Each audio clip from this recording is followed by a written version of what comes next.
at Sun and Fun, any place you go, there's somebody who's the man, somebody that's in charge, who's got to call the shots, who's got the tough decisions. We're talking to the man. I'm Dan Johnson, and I'm speaking with Gary Friedel, and they're trying to reach him right this moment because they need this man's attention.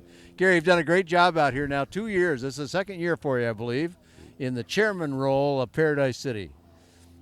Yes, that about right? So it is, and it's Saturday, and getting near the end of the week, and you got to think about where you are anymore, don't you? I do. I know you have a life somewhere else, but this week, this is your life. This is it. This is where I'm at. Well, good stuff. So we want to we're going to catch some shots of your army of volunteers out here, but we had to talk to you because we can't talk to all of them, unfortunately. But we want to publicly thank all of them for all the work that they do. Most of these folks, you can correct me if I'm wrong, taking time off of their work or away from their other activities or loved ones or whatever, and being out here 8, 10, 12 hours a day in the sun. Am I right? Absolutely. Tell me more about what they do for you, Gary. I got the best crew anywhere in Sun and Fun. They're an amazing, amazing group of people, and they proved it this week when we lost a day of setup. This is a field all year, and we turn it into a really good event, but we had the rain day, I believe that was, and so we were 1 day behind. And when we got up in the morning, it was like 9 o'clock, 10 o'clock when everything got to where we could actually work. And we hardly had to say anything to anybody. Everybody just went bam, bam, bam, knew what they had and to do, just built this place in no time. It was absolutely incredible. They're absolutely the most fabulous group of people and dedicated people that I've ever met. They're really incredible. Wonderful. You can call out any special names of your sub leaders or whatever, your lieutenants, but I want to say that I come to a lot of these air shows, and typically the night before it's pandemonium, and somehow magically, but it's not magical at all, but somehow it seems magical that opening day comes and everything's there, and it's all, and most of the people that come in have no real clue what that took, do they? I learned doing this, I learned the true meaning of logistics. And it's not just those trucker guys, is it? Yeah, and there were so many things that we made adjustments for because there's a lot of new things that are happening. I mean, Paradise City is growing each year. We've made significant improvements for the last few years. And we're starting to get a lot more interest. There's more vendors. We got a lot more people out here, and we've had to make some site improvements to accommodate all of the growth and the need. And we were very fortunate this year to get what's behind us. You can't see with the signage, but there's a set of two sets of bleachers back here that have been full every morning, every night while we're flying, and those were sponsored by Aviators Hotline. And we really appreciate that.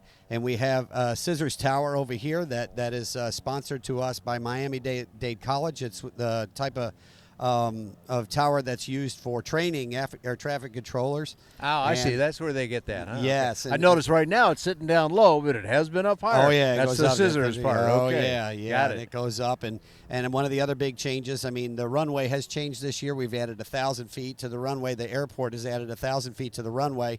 We remain at 1,400 feet for the use of what the you're show. doing. Okay. However, but we have safe runoff on both ends. There's no ditches or anything like that anymore. It's wonderful, and it takes a lot of stress off of the volunteers that work on the runway. I'm sure it does. It really I remember does. the big old ditches, and Yeah. we worked around it just fine.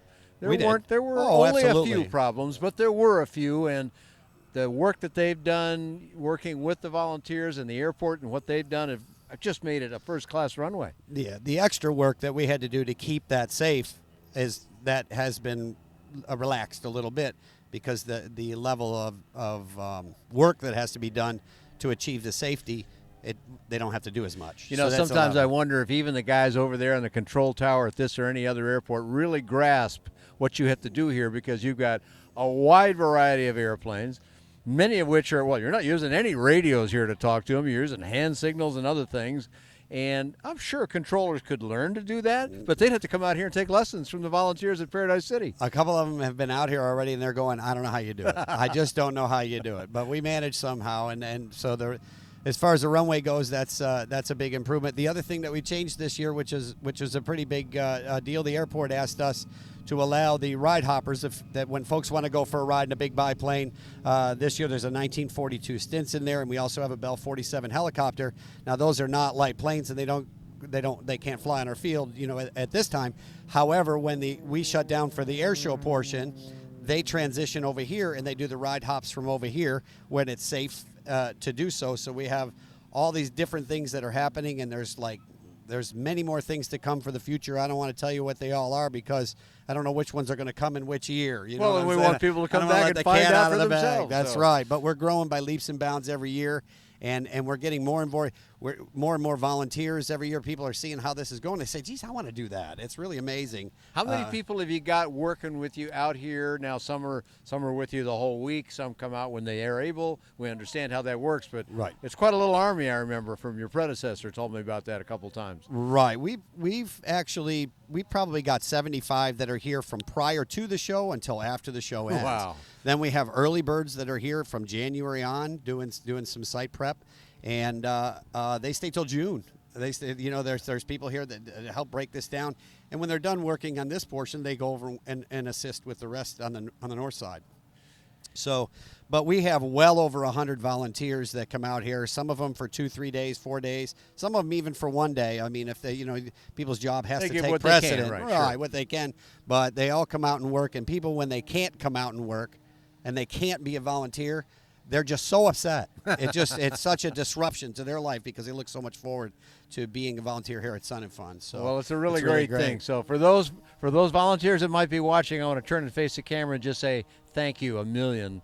We just almost can't express our gratitude enough because we know you couldn't afford to pay a whole staff to do this, and I'm not sure you'd get the same group anyway. The dedication that these volunteers show working for you here in Paradise City is quite remarkable. That's true for the rest of the field too, but our focus is here on Paradise City.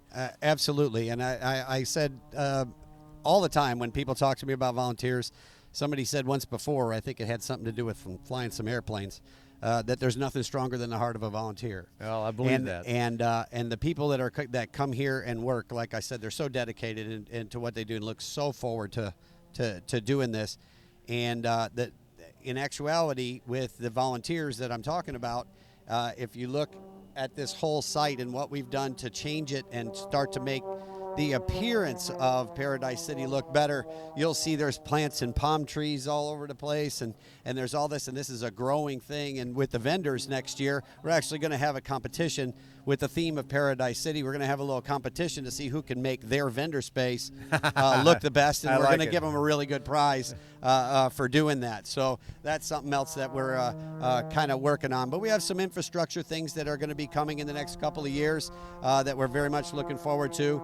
And we really appreciate that we're getting these sponsorships and so on and so forth. People are chipping in and say, you know what, Paradise City's a happening place, and I think I want to be part of that. So we're getting a lot of sponsorships and stuff, and people saying they want to be involved. Well, it's this amazing. week here at over my organization that I give my volunteer time to is the Light Aircraft Manufacturers Association, right across the way from your headquarters tent. This year we had a series of panels in there.